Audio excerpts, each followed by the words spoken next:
Hamilton from Audible Elegance of Cincinnati, Ohio.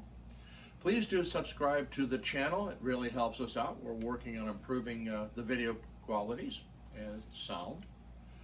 We have a website, audibleelegance.com, where you can purchase new and used equipment as well as see what we sell. And between August 18th and August 25th, we're having our fall into savings sale, and we're offering special promotions on various pieces of equipment and as well as whole brands. So don't hesitate to drop a note on info or stop by the store if you're interested. We do work on Facebook, Instagram, and X as well.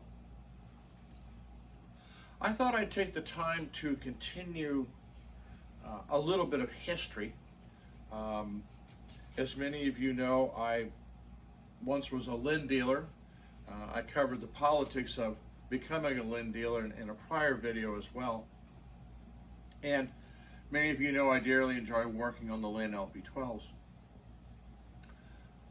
But someone out of England, I believe, asked me why did we drop Linn. And it's a story that involves the evolution or a change of a manufacturer. In this case, it was Linn, but many manufacturers go through changes as well. And out of no disrespect whatsoever, Ivor is definitely a very brilliant person. I have had several discussions with him personally. I got into an argument with him once, and he destroyed me in about 2 minutes because he's that sharp. So I'm not going to go any further than that, but he is smart. There's no question about it.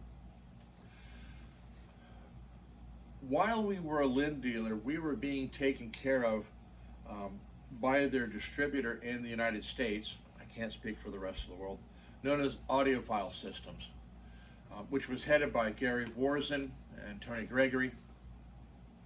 And to say that my time with that company was wonderful would be an understatement. Gary Warzin, through Linn and through different representatives, Susan Rotel being the first one, taught me so much about how to run a successful hi-fi business. They were more interested in seeing my shop succeed as a shop than merely selling Linn product. As Gary Warzin would say, we'll get our share. And he was right. So we had a very, very wonderful time with Audiophile Systems. The first jolt that came through Linn's moves was actually the Linn name schism. And I'll talk about the name schism again sometime. But that was kind of the first shock. Audiophile Systems had to choose. They chose Linn, and everything proceeded forward. At that time, Linn wanted to grow from what they were, which was a turntable speaker company, into electronics, and that's what they were launching. So we did their electronics as well. We sold some of their speakers. And unlike what I hear from other parts of the world, we were never under any pressure to sell a particular model or a particular series of products that were Linn. So that was the relationship we had. Linn decided to get into the automation world, and they came up with a system known as Linn Connect. And as anything in the 2000s trying to automate it, it could be fairly complex, and a lot of coding was involved. And I had a very brilliant salesman at that time who still visits the store, and I'd like him to come back, Brian Mott, who started doing all the engineering for a particular customer who lived in northern Kentucky. The size of the system was significant. It was 6 digits. And Brian did a lot of work on this thing, and we were essentially moving towards the goal line of completing the sale, when out of the blue, things changed. Now I have to address this. At the time that Linn Connect came along, Audiophile Systems was brutally pushed out of distribution by Linn. They were basically put in a position that if they wanted to continue to distribute Linn, they would have to live on a 10% margin or something less. It was ridiculous, and they couldn't do it. So Linn took over its own distribution in the country, which was really the goal. And I think the first offices were in Jacksonville, Florida. So then along came Connect under Linn's direct control of the U.S. market. And while we were getting ready to make the sale, someone whose claim to fame was basically installing Bose Acoustimask systems contacted Linn and suddenly became a Linn dealer. And before we knew it, the Connect sale went right to him. And we suspect on a very substantial discount.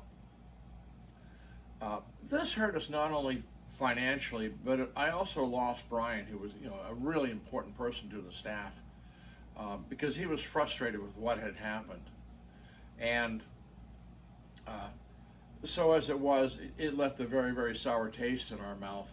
And it was at that point that, if this is how we were going to be treated by Linn, which along the way, Linn's service support basically was a disaster, that it wasn't in our best interest to continue with Linn. As it turned out, the chap across the river made the sale, and within 6 months was simply gone. And that particular customer then contacted us, asking us to service the system, which we graciously declined. What a lot of people don't understand is many dealers do not get paid for the service or the support that they give to a particular brand.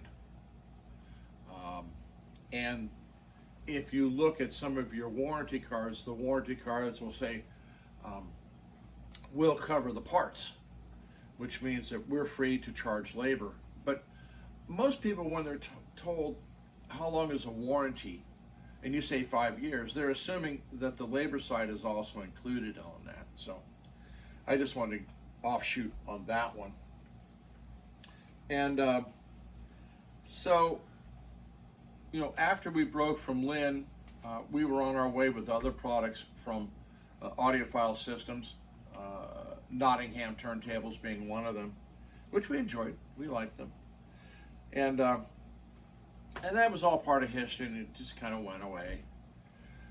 Years later, I was working with an operation, trying to help him grow and understand the business, called Utah Audio. And they happened to be a Linn dealer. Although he didn't have any LP12s on the floor, but he did have some speakers that were troublesome, shall we say. They were in need of some drivers. And by that time, when I was out in Utah, the distribution had been changed from out of Jacksonville, Florida, and turned over to a group in Canada. And I can't speak as to the quality of that organization, other than it took me 6 months to get a set of speakers repaired or drivers for it. And I basically had to scream and yell at them, because we have, $5,000 pair of speakers that we couldn't sell because they were broken. And that led to a bit of falling out between me and Utah Audio. And at which point, he didn't understand the game, so to speak. And so we parted ways, and he eventually parted ways with Linn as well. But, why, I don't know. I don't get into that. Since since the time we broke off, we've had 3 or 4 attempts by Linn themselves to reestablish us as a dealer. And the first one was actually the second-hand man to Ivor, who stopped by the store, and I wasn't present for this. And my store manager at that time was intimately familiar with all the trials and tribulations we went through with Linn. And when asked what would it take for us to become a Linn dealer again, his response was, well, first you got to pull your head out of your ass. And that pretty much was the end of that. So it was all quiet for a few years. About 5 years later, we again inquired a little bit about Linn, and they had a young representative, I don't know where he was based out of, who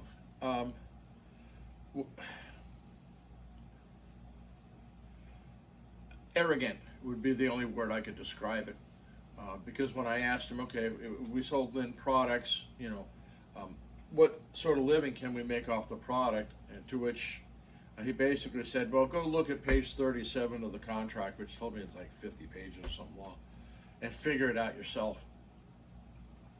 Well, I figured out real quick that that really wasn't the relationship I wanted either. So that was into that. More recently, I've had a very lovely lady contact me several times about becoming a Linn dealer, and very professional. I'll give her that. And but while she was making contacts, one of my friends, with whom I went to Scotland for Linn training, Mike, he was terminated by Linn, and the line was turned over to a very powerful organization, notorious for severe deal making and predatory practices, and they got the line. And from what I understand, well, they were selling a lot of Linn turntables. They weren't particularly enamored with selling Linn speakers. At least that's part of the rumor I heard, and that was part of the reason that Linn made the move. But with the new Linn dealer being up there, who we've had bad experiences with, particularly when we sold Wilson Audio, it's pretty much put the nail in the coffin right there. I can't run a business looking over my shoulder, wondering if all the effort I'm going to put into a customer is going to be pulled out from underneath of me for $10. I just, that's not a type of living I want to make. So, you have an understanding now of, what happened between us and Linn over long term. Of course, Linn has their own visions of how they see the market and where they want to be. And in that view, you have to understand as a dealer that there are times when you just don't fit the puzzle. We've had that experience with a couple other brands where they've changed. Naim Audio being the most recent example after so many years. And so that's what happened between us and Linn. Where I can and get the parts to service the tables, I do what I can. And as I said, I do enjoy working on the tables. The speakers were all right. I never found them spectacularly good or particularly bad. And I did enjoy working with their active systems when they had the Celtics. That I did like. It taught me a lot about active systems, actually. And very shortly, we're going to go back to an active system, but this time using a combination of Rogue and Bryston on the La Scalas out of Klipsch. So I'm really looking forward to seeing what happens there. So I wish Linn the best of affairs of things, but I don't think we really fit into their world anymore. And so that's that.